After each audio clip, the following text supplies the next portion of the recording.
Bonjour à tous, je me réjouis de vous retrouver sur le podcast de la Voix de la Vente. Ce podcast qui vous donne envie de mieux vendre en moins de 5 minutes. Aujourd'hui, je vous emmène en clientèle. Je suis accompagné d'un expert et j'aurais mieux fait de m'abstenir. Il y a quelques années, j'ai développé une nouvelle technologie pour purifier des molécules à destination de l'industrie pharmaceutique. Pour ce faire, je me suis inspiré de ce qui se faisait depuis plus d'une cinquantaine d'années dans un autre domaine. En fait, j'ai adapté un truc intelligent qui marchait bien dans un secteur industriel à l'industrie pharmaceutique.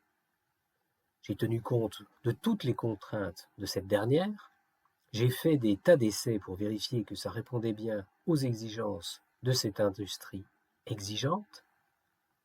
Juste un aparté. Pour ceux qui ne connaissent pas l'industrie pharmaceutique, voici un truc à savoir. Elle se caractérise par une très forte réticence au changement. Pour de bonnes comme pour de mauvaises raisons, elle fait partie de ce qu'on appelle une industrie conservatrice. Connaissant cette caractéristique depuis bien longtemps, je me suis donc dit que ce serait une bonne idée de me faire accompagner chez mon premier prospect. Et j'ai demandé à un expert du secteur dans lequel cette technologie performait depuis des lustres de venir avec moi. J'ai repris contact avec un ancien responsable de production du dit domaine et je lui ai proposé de me donner un coup de main. Il a tout de suite accepté, ravi de sortir de sa retraite et de pouvoir m'aider. Mauvaise pioche. Le deal était pourtant simple. Je menais la conversation avec ma technique habituelle. Poser des questions pour faire patauger le client dans ses problèmes et sa douleur, retourner le couteau dans la plaie pour qu'il en oublie ses velléités de ne rien changer, étape de conditionnement. Le faire parler sur des caractéristiques que devrait avoir un système qui pourrait lui simplifier la vie, étape de rêve. Puis présentation d'une alternative technologique plus simple et plus économique qui lui ferait gagner un temps fou et qui lui donnerait la flexibilité qui lui manquait dans son process.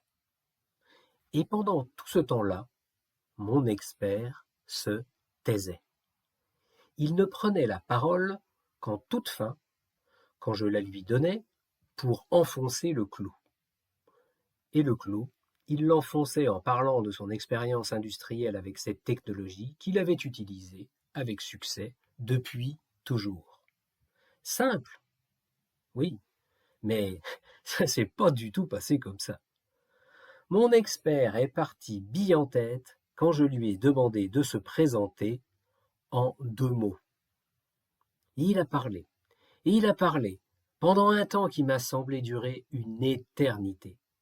Il a fatigué le prospect avec ses anecdotes, il n'a laissé aucune opportunité à son interlocuteur d'en placer une, bref, une catastrophe. Et le pire, la cerise sur le gâteau, c'est que quand nous sommes sortis, il était tout sourire. Il m'a fait un clin d'œil et il m'a dit « C'est bon, c'est dans la poche. Si tu veux, je reviens pour les essais. »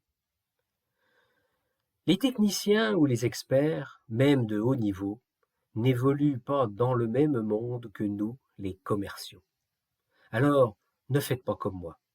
Quand vous emmenez un expert en clientèle, briefez-le précisément. Et voici votre exercice. Prenez un papier, prenez un crayon et écrivez ce brief pour la personne qui vous accompagne avant d'entrer chez un client.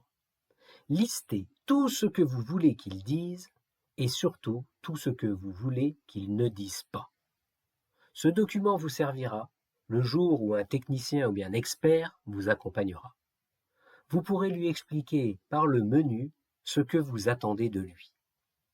Et ce jour-là, préparez-vous à lui couper la parole si vous sentez qu'il dérape. Voilà, sur ce, je vous laisse et je vous dis à jeudi prochain. À bon entendeur. Salut!